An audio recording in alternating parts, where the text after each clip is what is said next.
Part A, evaporation of a liquid eight room temperature. अच्छा, इससे पहले मैं आपको बताता हूँ, मैंने आपको कई बार बताया है कि इवेपोरेशन के लिए किसी स्पेशल, ऐसा नहीं कि आप उसको आपको अगर लिक्विड का इवेपोरेशन कराना है तो उठा के आप उसको बर्नर पे रखोगे, कंटेन एक फ्लास्क में लेके बर्नर पे, ऐसा नहीं है।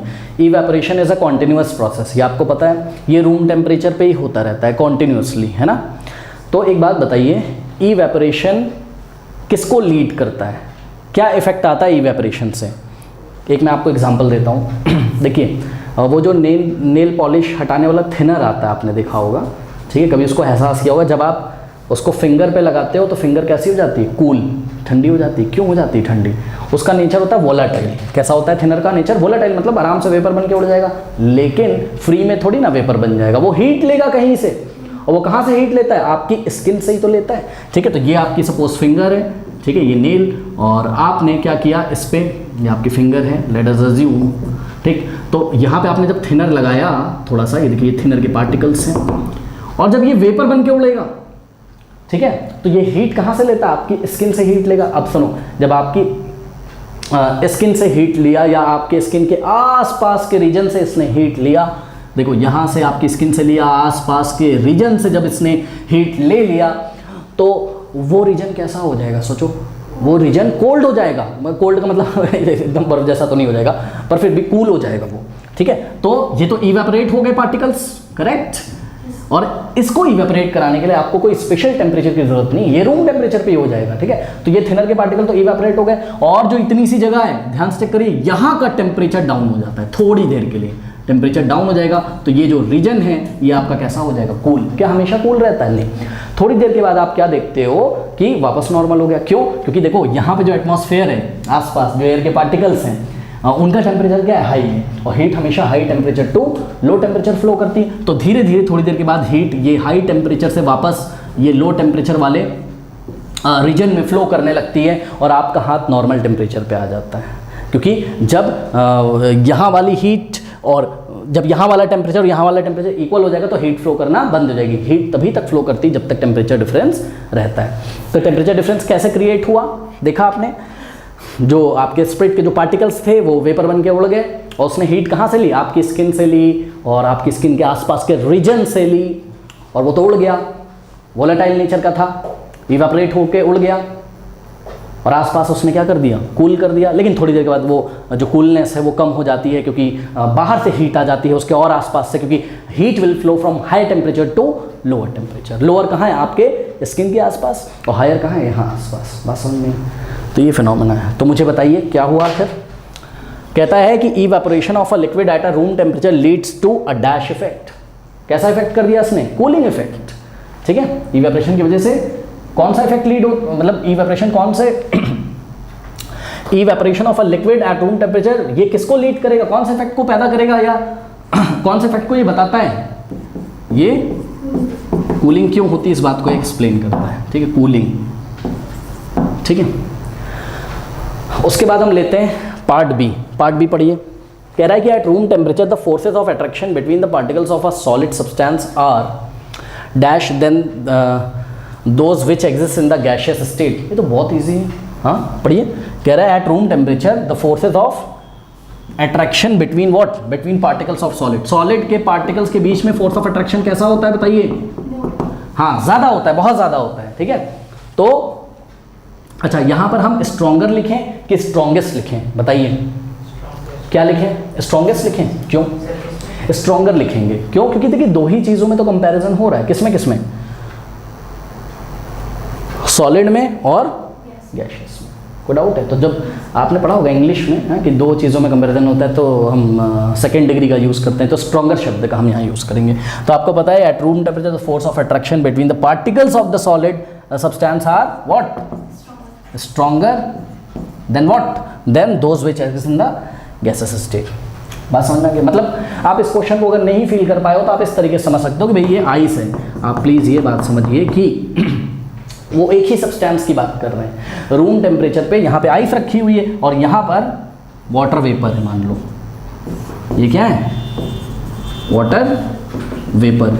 ये अब बताइए फोर्स ऑफ अट्रैक्शन कहाँ पे ज़्यादा होगा? ये भी वाटर है। वाटर का मतलब समझ लो, इसमें भी H2 है, इसमें भी H2, बस फेज क्या है?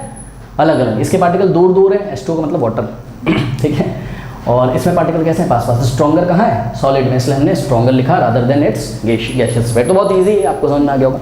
फिर सी लेते हैं, कह रहा है कि the arrangement of particle is less ordered in the dash state, however there is no order in the dash state. देखिए एक बात बताएं, सुनो, पार्टिकल्स का बिल्कुल भी ऑर्डर्ड, पार्टिकल्स बिल्कुल भी ऑर्डर्ड कहाँ नहीं होते हैं, गैशियस स्टेट में, इधर उधर रैंडमली वो मूव करते रहते हैं, आपको पता है। यहाँ पे कोई अरेंजमेंट नहीं गैशियस स्टेट में, ठीक है। तो एक बात तो मुझे यहाँ पे समझ में आ रही है, जो इन्होंने यहाँ पे पूछा है कि however there is no ordered in what, gaseous मुझे फिल करना चाहिए, लेकिन यहाँ पर मैं क्या फिल करूँ कि the arrangement of particle is less ordered in the dash state. यहाँ मैं क्या फिल करूँ, सॉलिड फिल करूँ कि लिक्विड फिल करूँ, लिक्विड फिल करेंगे ऑब्वियसली, क्योंकि सॉलिड में तो अरेंजमेंट होता है यार, ठीक ठाक बढ़िया अरेंजमेंट होता है। और इन्होंने कौन सा शब्द का यूज़ किया है, the arrangement of particle is less ordered in the liquid state. मतलब सबसे अच्छे ऑर्डर्ड कहाँ होते हैं, सॉलिड में, उससे लेस ऑर्डर्ड लिक्विड में, और बिल्कुल भी ऑर्डर्ड नहीं होते हैं, यानी कि नो ऑर्डर्ड है गैशियस स्टेट। तो ये हो गया आपका, कर लीजिए। Now students, question number 13 D part देखिए, dash is the change of solid state directly to vapour. Solid से जब वेपर डायरेक्ट जाता है विदाउट गोइंग थ्रू लिक्विड, तो हम क्या बोलते हैं, सब्लिमेशन।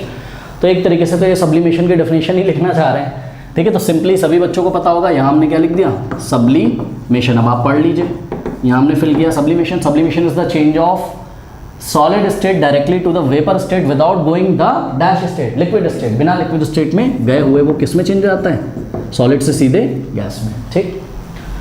अब ई कह रहा है कि the phenomena of change of a liquid into the gaseous state at any temperature below it's boiling point is called. सुनो, देखिए पता है, हमने आपको कई बार बताया है कि बॉइलिंग और इवेपोरेशन में क्या होता है, डिफरेंस होता है। इवेपोरेशन क्या होता है, कॉन्टिन्यूस फिनोमेना, कभी भी होता रहता है, ठीक है। एक बात बताइए, यहाँ पे बाउल में वाटर रखा हुआ है अभी रूम टेम्परेचर पे, क्या इसमें इवेपोरेशन नहीं हो रहा होगा, बताओ।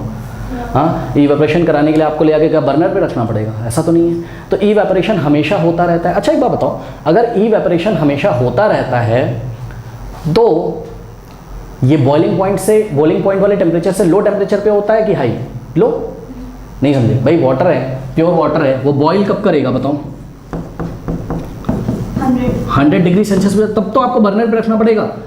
लेकिन जब तक 100 डिग्री सेल्सियस नहीं हो जाता है, ठीक है, तब तक इसके पार्टिकल्स अगर वेपर में चेंज होते रहते हैं, तो इस प्रोसेस को हम क्या बोलते हैं, इवेपोरेशन। बात समझ में आई कि नहीं आई, नहीं समझ में आई बात, ठीक है। तो इवेपोरेशन एक कॉन्टिन्यूस प्रोसेस है जो बॉइलिंग पॉइंट के नीचे होता है। तो आप फर्क समझिए, बॉइलिंग पॉइंट वो टेम्परेचर है जिस टेम्परेचर पे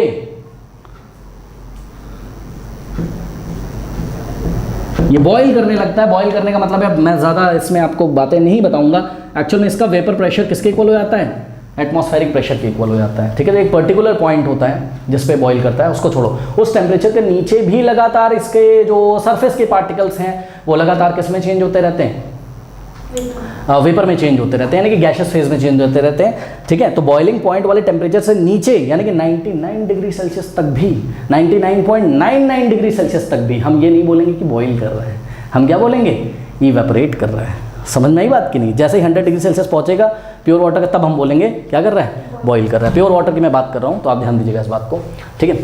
तो कह रहा है कि the phenomena of change of liquid into gaseous state, ठीक है, जब चेंज ऑफ लिक्विड स्टेट किस में हो जाए, गैशियस स्टेट में, at any temperature below it's boiling point. कोई भी लिक्विड आप लो, मैंने वाटर से मैं यहाँ समझा रहा हूँ, तो उस लिक्विड के बॉइलिंग पॉइंट के नीचे किसी भी टेम्परेचर पे अगर लिक्विड किस में चेंज हो रहा हो, अगर लिक्विड किस में चेंज हो रहा हो, गैशियस स्टेट में चेंज हो रहा हो, तो इस प्रोसेस को हम क्या बोलते हैं, इवेपोरेशन। तो इट्स कॉल्ड व्हाट, इवेपोरेशन। कोई डाउट है, तो ये हो गया आपका क्या, इवेपोरेशन, ओके। ये हो गया, हमने क्लास में भी पढ़ाया स्टूडेंट्स।